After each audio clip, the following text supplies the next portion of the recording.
Hello everybody, welcome to my channel. It is Wow God, which means word on works of God, and God being glory on display. We've probably all seen the video of the child who was under anesthesia and he saw Jesus. If you haven't seen the video, check it out right here. Oh, God is so pretty. Kason, God is so pretty. hey, look at me. He has fire eyes. Kason. Yeah, he does. I know he'll save everyone. Yeah, you're so sweet, buddy. Can you see now? Can you see? I see heaven. Heaven is so pretty. Kason. It's so pretty. A lot of people are wondering if what this child saw was truly Jesus. And I feel compelled to share that I have seen Jesus too. I've seen him in the clouds on, I think, about 3 different occasions. But the most recent was a picture that I took in 2019, I believe, with my cell phone. But before I get into that, because I actually have a copy of that picture, I will share the first time that I saw the Lord in the clouds, and I was not saved. A woman was talking to a friend of mine, my very best friend. She was talking to us about Jesus, and she was telling us how she saw him in the clouds. Now, my friend and I, we could have cared less. All we knew was ladies get in free before 10. And then she mentioned how she saw the face of Jesus in the clouds. And it's as absurd as it sounded, you know, it was kind of interesting to me because at that time I was infatuated with the clouds. I thought they were amazing. I thought they were the most beautiful things in the world. So out of being a student in high school who really didn't have any interest in anything, okay, Earth science was that one class that I did really well in. And like I said, it was because I loved the clouds. I knew all about the spheres of the clouds, the stratosphere. You know, I knew all of these things about clouds. So when she said that much about clouds and how she saw Jesus's face, it was interesting. She even went on to say that in his in the clouds you could see the gray parts of his beard, how the different clouds came together, gray and white, and she saw his mustache, his beard, and everything. So we went on back to not really caring and, you know, smiling, oh yeah, you know, doing all of that. And I just happened to glance up at the sky and I saw that it was a full moon. Now, that doesn't mean anything, just to tell you that the sky was bright. I don't know about moons. I don't care about moons. And if anybody worships moons and you're watching this, you need to get saved because that's demonic. But anyway, so I looked up at the sky and I saw a regular cloud, a small cloud, pass through this moon. And the time I look away and by the time I look back, that whole little skinny moon had just completely conformed into the very image of Jesus. It was amazing. My friend saw it and I'm like, oh my God. As a matter of fact, in the part where, so it conformed to this, it was like just like this, and it went down. You saw the shoulders and you went all the way down. You saw the robe. And then at the very bottom, the way it was so amazing. The way the clouds were, the clouds came together like little ruffles on the bottom of the robe. You could see each cloud was a little piece that looked like the hem of his garment. It was so detailed just from the cloud coming together. Oh my God, it was so amazing. Now, the part in the head, there were 2 holes in that cloud where his eyes were, and that moonlight, which is what I'm mentioning it for, that moonlight shined directly through those holes in that head of the cloud, which represent Jesus. And another part, I didn't see no facial features. It was all about those 2 holes in the head. There was nothing like a mouth or nose or anything except those 2 holes that represented eyes. Oh my God. And there was a separate cloud above it that was like hovering over it, but it was shaped like this, and it was a thick cloud that was shaped like this. That was his hair. So my friend and I saw that. We kept trying to show the lady that image in the clouds, but she did not see it. She didn't even see a cloud. And then she told us that it was just for us. People have told me that this image looks like a mother and child, but at that moment, my friend and I knew that it was Jesus. We had the complete understanding, and we weren't afraid. We were exposed. Our darkness was exposed by God's marvelous light, but we knew we were loved. We just knew that we couldn't hide. I wish I could say that we got saved that night. We didn't. We went to the club anyway and actually had the worst time. In 2019, my daughter and I were going through some hard stuff, some very hard things. We just looked up at the sky because it was some image that was in the sky that looked like steam, but it wasn't steam. It looked like fog, but it wasn't fog. And it was just like it just captivated us. We standing in the parking lot just staring at whatever this image is in the clouds. So I took a picture of it. This is the image that's on the cover of my book. So this is what we saw.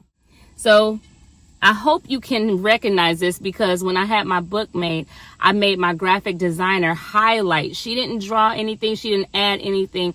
She highlighted the image in everything. So I believe that this image is Jesus, just like the little boy said when he said that he had eyes like fire. See that? Do you see fire?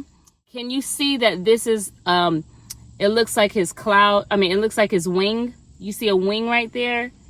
See that? And it almost looks like his arm. Like his arms, like his hands are next to him. And then this comes all the way down like a robe. And if you can see over here, this is like his shoulder. And it comes all the way down. And do you see the hair? All of that. Now. So that's it. That's what I saw. The name of my book is called Angel in Disguise, and it's a book of Christian poetry. And so I was not trying to write a book. I just knew that I wrote poetry really well, and I just kept it. So from the time I was in the military, 20 years ago, and up until that time, I was going through a lot, like I said. And as you can see, my book is all about trauma. So like if you've ever had to endure any type of trauma and you've wondered in your life, or I'll read it to you real quick. It says, have you ever endured a traumatic experience and wondered, where is God? If you have ever encountered any circumstance and felt alone, Angel in Disguise is the book for you. This book is a collection of Christian poems to remind you that Jesus was with you all along and your prayers have not fallen on deaf ears. Throughout this powerful book of poetry, author Faith Jarman, who is me, reminds you that God was with you and often sends his angels in disguise. He was there in the form of people who expressed words of kindness when your heart was broken. He was the smile on the face of a stranger who passed you on the street. The Lord was with you in your darkest hour, holding your hand and leading you through. You were never alone. Author Jarman prays that each poem brings you comfort, increased faith, and even healing, leaving you empowered like never before. So like I said, I was going through pure hell at the time. And when I looked up, I saw this image in the clouds. The little boy who was under the anesthesia, I'm sure he was scared. I know he felt alone, even though he was in a room full of people. And that's where God usually reveals himself, is when you're alone and you might be going through some type of turmoil.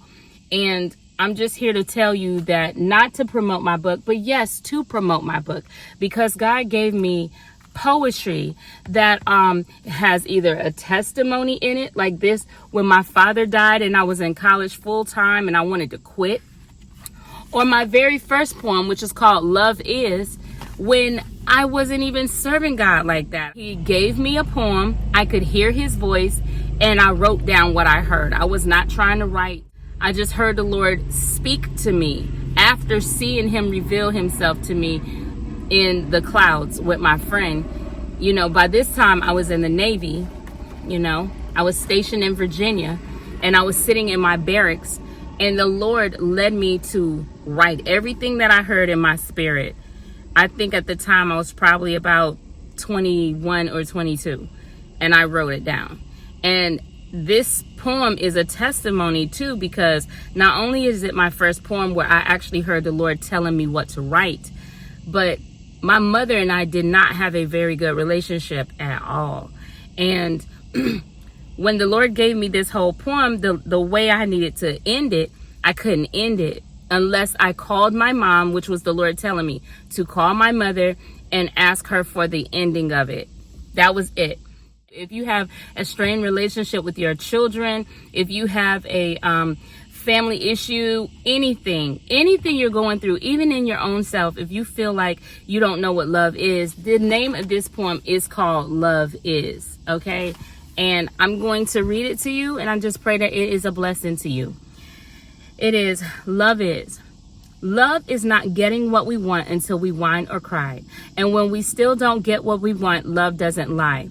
Love is never too jealous or too proud to ask for what we desire. Satan makes us ashamed of ourselves because he's a liar. Look at Jesus. He's the way, the truth, and the life. His death on Calvary was a living sacrifice. For God so loved the world, he gave his only son. His love is unconditional. He turns away no one. If we accept Christ into our heart, then how can we fail when no weapon formed against us shall prevail? In the midst of sin, Christ tells us to come as we are. He will carry us the way when the distance is too far. Period. That's what I had, right? Now, this is the last two verses that the Lord led me to call my mother to get. Therefore, when life storms rage around you, be still and know that the Master will never abandon you because he loves you so. And so, this is the message that I want to give to the world. This is what I want to share in my video about my book. And this is to anybody. If you're going through anything and you feel all alone, if you've been traumatized by anything in your past and people don't know what to say to you to help ease that pain, or maybe they've heard you talk about it so long they wish you'd get over it. Let me tell you, you are never too much for God. He is always available for you. He died for you. And so he wants you to know that he is with you. True love is with Jesus Christ. Again, my name is Faith Jarman. I am an author, a poet, a Navy veteran, but most importantly, I'm redeemed by the living God. To God be all the glory. God bless. Feel free to order your copy from Amazon.com.